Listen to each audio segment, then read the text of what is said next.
कि index page chapter number 2 के अंदर जो हम आज टॉपिक डिस्कस करेंगे वो है हमारा measuring instrument. Measuring instrument basically क्या होता है? ऐसा इंस्ट्रूमेंट्स जो हम मेजरमेंट्स को मालूम करने के लिए इस्तेमाल करते हैं। अब जाहिर है हमारे आईसाइट इतनी एक्यूरेट तो है नहीं कि हम किसी भी चीज़ को देखते ही बता दें कि वो कितनी लेंथ में है या उसने कितने मीटर्स कवर किए हैं या उसकी विड्थ कितनी है या उसकी डेप्थ कितनी है। तो उसके लिए हम कुछ इंस्ट्रूमेंट्स मालूम करते हैं, इंस्ट्रूमेंट्स की हेल्प लेते हैं जिनकी मदद से हम हमारी जो हमें चीज़ें मालूम करनी है वो मालूम करते हैं। पहला इंस्ट्रूमेंट हमारा vernier calliper, micrometer, screw gauge, फिर physical balance, stop watch, measuring cylinders. ये हमारे 5 इंस्ट्रूमेंट्स हैं जो हम इस स्लाइड में डिस्कस करेंगे। और फिर एक टॉपिक है हमारा एरर्स एंड एक्यूरेसी, और आल्सो इस स्लाइड के लास्ट में चैप्टर नंबर 2 की ब्लैंक्स, ट्रू फॉल्स और कुछ क्वेश्चन आंसर्स भी गिवन हैं। वर्नियर कैलिपर को हम छोटे डिस्टेंसेस मेजर करने के लिए अप टू 0.05 mm मेजर करने के लिए इस्तेमाल करते हैं। ये एक रेक्टेंगुलर स्टील बार उसमें होता है जिसकी जो साइड्स हैं वो मिलीमीटर्स में होती हैं, जिसको जो हम मेन स्केल कहते हैं। नेक्स्ट पेज पर इसकी फोटो गिवन है, हम ज़्यादा इजीली वहाँ समझ सकेंगे। उसमें 2 स्केल्स होते हैं, एक होता है 10 डिविजन्स का स्मॉल स्केल होता है जो मेन स्केल के ऊपर होता है, उसको हम कहते हैं वर्नियर स्केल। और एक डिवीजन का होता है वो है हमारा मेन स्केल। वर्नियर स्केल हमारे पास 20 डिविजन्स में भी मौजूद होता है। आप जो भी वर्नियर कैलिपर लेते हैं तो उसमें दो टाइप्स होते हैं। उसके 2 जॉज होते हैं वर्नियर कैलिपर के अंदर कि जो ऑब्जेक्ट को होल्ड करने के लिए इस्तेमाल किए जाते हैं।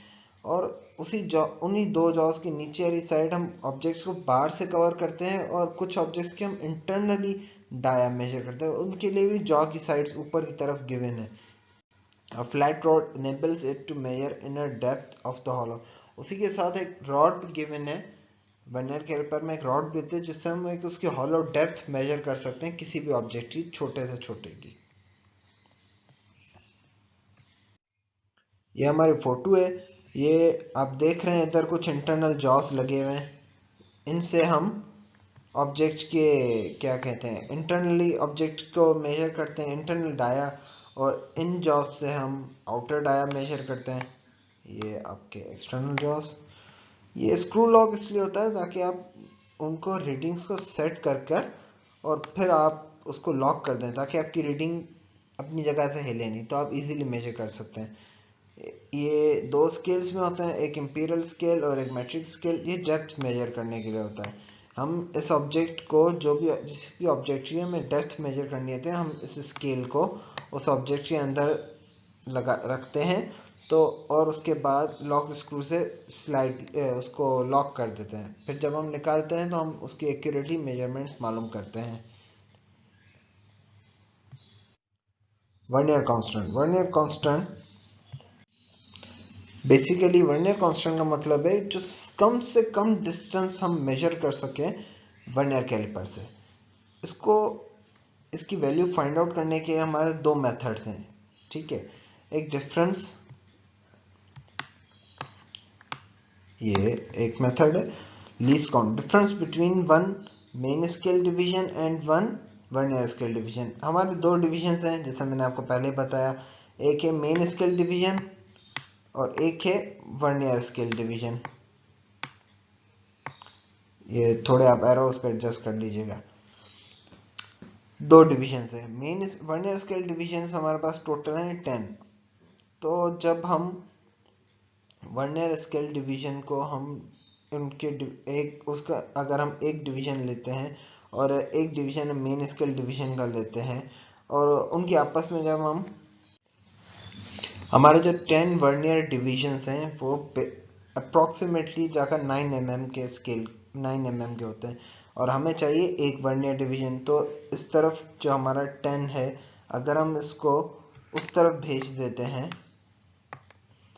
तो हमें यहाँ पर 1 बचेगी वैल्यू, और 9 डिवाइड बाई 10 तो हमें 1 वर्नियर स्केल की अप्रॉक्स वैल्यू पता चल जाती है, वो है 0.9 mm। उस तरह से हम, और हमें एक मेन स्केल डिवीजन की भी वैल्यू पता है, वो है 1 mm, ये यहाँ पर लिखी हुई है। जब हम हमारे लीस्ट काउंट का मेथड जो है, जो उसका फॉर्मूला है वो क्या है, difference between one main scale division और वन वर्नियर स्केल। अब वर्नियर स्केल की वैल्यू हमने मालूम कर ली, मेन स्केल की वैल्यू भी हमें बता दी, तो हम इसी तरह से लीस्ट काउंट इसका मालूम कर लेते हैं। उसका एक और मेथड भी है, least value on division of main scale, total number of division on vernier scale. Least value कम से कम वैल्यू जो वर्नियर स्केल पर हो और जो मेन स्केल पर हो कम से कम वैल्यू, और जो टोटल नंबर ऑफ डिवीजन है वर्नियर स्केल के टोटल डिवीजन हैं हमारे 10, और सबसे कम वैल्यू लीस्ट काउंट की क्या है, वो है 1, और सबसे कम वैल्यू मेन स्केल की क्या है, 1। जब हम 1 को डिवाइड करते हैं total number of divisions on vernier scale से, तो हमें आंसर मिलता है 0.1 mm। उसको हम 0.01 सेंटीमीटर में भी लिख सकते हैं। अब हमारे पास कुछ आते हैं कंडीशंस, कुछ आते हैं एरर्स वर्नियर स्केल की मेजरमेंट्स में। एक होता है पॉजिटिव एरर, एक होता है नेगेटिव एरर। जब हम मेजरमेंट्स लेते हैं किसी भी ऑब्जेक्ट की, तो अगर वर्नियर स्केल की जो वैल्यू है, जो वर्नियर स्केल है, वो अगर हमारा स्लाइटली थोड़ा सा राइट साइड पर होता है मेन स्केल के, उसका जो ज़ीरो है वो स्लाइटली राइट साइड पर होता है मेन स्केल के, तो उस एरर को हम कहते हैं पॉजिटिव एरर। और अगर हमारा एरर थोड़ा सा वर्नियर स्केल जो है, जिस तरह आपके जो सेकंड जो फोटो है फिगर 2.4 में, तो अगर इस तरह आपका होता है स्लाइटली लेफ्ट साइड पर, इसको हम कहते हैं नेगेटिव एरर। नेगेटिव एरर हम, पॉजिटिव एरर अगर होता है तो हम उसको ऐसे सब्ट्रैक्ट कर देते हैं, जिसकी जीरो एरर करेक्शन होती है 0-0.05, जो आपकी फर्स्ट स्लाइड में है। और अगर हमारा स्लाइटली लेफ्ट साइड पे है तो हम उसको थोड़ा सा एरर ऐड करते हैं ताकि ये राइट साइड पर आ सके, और इस एरर को हम कहते हैं positive. This zero error correction is positive. Micrometer screw gauge basically हमें वर्नियर कैलिपर से भी ज़्यादा प्रिसाइज कैलकुलेशंस करने में हेल्प करता है। इसके दो स्केल्स हैं, एक है मेन स्केल और एक है सर्कुलर स्केल। ये vernier micrometer screw gauge diameter, thickness of material measure करने में हमें हेल्प करता है। और यहाँ पर अगर आप फिगर में फोकस करें, इधर एक एनविल है और एक स्पेंडल है। स्पेंडल को और एनविल के बीच में हम एक ऑब्जेक्ट को अटैच करते हैं, और फिर पीछे से हम रोटेशन करते हैं, जिस तरह से एनविल और स्पेंडल आपस में अटैच होते हैं। अटैच होने से ये होता है कि इनके बीच में ऑब्जेक्ट होल्ड हो जाता है, तो हमें उस ऑब्जेक्ट का डायमीटर और उसकी लेंथ, उसकी जो डेप्थ है वो मालूम हो जाती है। उसके लिए हमारे पास इधर एक लॉक भी है, ताकि हम उसकी मेजरमेंट इजीली कैलकुलेट कर सकें। हाँ, ये थोड़ा सा हैवी है, ये इंस्ट्रूमेंट नॉर्मल इंस्ट्रूमेंट से हैवी होता है। और उसका जो फ्रेम है, अगर आप यहाँ पर फोकस कर रहे हैं, ये आखिर इतना हैवी क्यों बनाया गया है। अगर आप किसी भी ऑब्जेक्ट को होल्ड करते हैं और जो ज़्यादा गर्म है, अगर वो इस जो माइक्रोमीटर स्क्रू गेज है, अगर उसको वैल्यू को बढ़ा देता है, उसके टेम्परेचर बढ़ाता है, तो उससे रीडिंग्स में इफेक्ट आता है। और इन सारे इफेक्ट्स को फेस करने के लिए ही इसको इतना थिक बनाया गया है, ताकि ये टेम्परेचर राइज होने से ज़्यादा चेंजेस ना दे, मतलब रीडिंग्स इसकी एक्यूरेट रहें। एक ड्रम भी है इधर, fits on the screw which moves on nut as it is rotated. At the other end, the screw has a head known as ratchet to avoid under pressure on an object. Objects के ऊपर जो अगर हम जब काम करते हैं, तो ऑब्जेक्ट के ऊपर एक एक्स्ट्रा प्रेशर आते हैं, उनको अवॉइड करने के लिए हमारे पास रेस्ट होता है। लीस्ट काउंट है माइक्रोमीटर का 0.01 मिलीमीटर और 0.001 सेंटीमीटर। फिजिकल बैलेंस, आपने आम तराजू तो शॉप्स पर देखे होंगे, इसका भी वर्क ऑलमोस्ट इसी तरह है। ये एक डिवाइस है जो मास को मेजर करने में हमें हेल्प करती है। इसके दो हॉरिजॉन्टल बीम्स हैं और एक तरह के ही पेन्स मतलब कि जिन पर प्लेट्स टाइप दोनों साइड्स पर एजेस पर हैं, जो एक पॉइंटर से, जो एजेस जिन पर ये पेन्स रखे हुए हैं वो एक पॉइंटर से अटैच्ड हैं, कि जो रोटेट करता है और हमें मेजरमेंट देता है उस मास की। कि आखिर उसमें वजन कितना है। जो physical balance is levelled on a table by means of levelling screws होते हैं जिनकी हेल्प से हम उनको बैलेंस करते हैं। स्टॉप वॉच बेसिकली होती है, जिस तरह आपने अक्सर का बास्केटबॉल में जो दूसरी गेम्स होते हैं उनमें नोट किया होगा, एक रेफरी होता है जिसके हाथ में एक टाइमर होता है। स्टॉप वॉच हमें माइनर से माइनर टाइम नोट करने में हमें हेल्प करता है। उसके दो हैंड्स होते हैं, एक मिनट हैंड और एक सेकंड हैंड। जब सेकंड हैंड अपनी एक कंप्लीट रेवोल्यूशन कर लेता है तो मिनट हैंड एक डिवीजन आगे आता है, जिस तरह हमारी घड़ी में होता है। लेकिन स्टॉप वॉच हमें सेकंड बाय सेकंड मेजरमेंट्स देने में हेल्प करता है। उसके बाद हमारे पास मेजरिंग सिलेंडर। मेजरिंग सिलेंडर एक ग्लास सिलेंडर है कि जो हमें किसी भी लिक्विड का वॉल्यूम हेल्प करने में मदद करता है।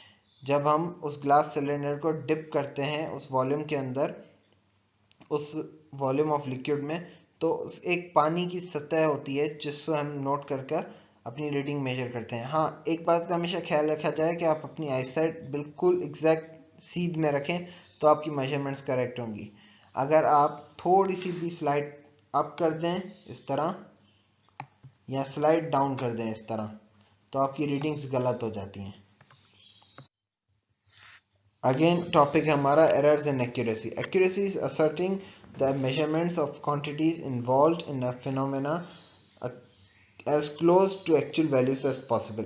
एक्यूरेसी होती है बेसिकली हम कैलकुलेशंस जो करें या हम जो मेजरमेंट्स करें वो ऑलमोस्ट बराबर हों एक्चुअल वैल्यूज़ के। और एरर्स उसी के अपोज होता है कि हम हमारी जो एक्चुअल वैल्यूज़ हैं या जो एक्चुअल हम हमारे जो रिजल्ट्स हैं उन अगर हम दूसरी रीडिंग्स लेते हैं तो जो रिजल्ट्स आती हैं जो एक्चुअल रीडिंग्स और जो रीडिंग्स हमने अपनी ली हैं उनके बीच में जो डिफरेंस होता है उसको हम कहते हैं एरर्स। उसके बाद है personal errors, instrumental errors, random errors. Personal errors होते हैं जो इंसान की खुद की वजह से एरर्स क्रिएट हो, उनको पर्सनल एरर्स कहते हैं। इंस्ट्रूमेंट एरर्स के जो इंस्ट्रूमेंट्स की इनएफिशिएंसी या इनएक्यूरेसी की वजह से जो एरर्स आते हैं उनको हम इंस्ट्रूमेंट एरर्स कहते हैं। रैंडम एरर्स हमारे होते हैं माहौल की वजह से, कि जब एयर की वजह से या टेम्परेचर की वजह से, ह्यूमिडिटी की वजह से जो हमारी चेंजेस आती हैं उनको हम रैंडम एरर्स कहते हैं। ये हमारे क्वेश्चन आंसर्स हैं। What are fundamental and derived units, ये एक स्लाइड का दूसरा पार्ट है, उसके अंदर पॉइंट आउट किया गया है, बताया गया है। With what instrument can you find mass of body, length of rod, time of an experiment. ये तीनों आंसर्स हमारे स्लाइड में हैं। Define standard of length, standard of time, standard of current. इनके स्टैंडर्ड्स बताएं, ये भी स्लाइड में गिवन है। Give a brief account of significant figures. Fill in the blanks हमारे सारे सॉल्व और ये हमारे कुछ चूज द बेस्ट आंसर्स हैं।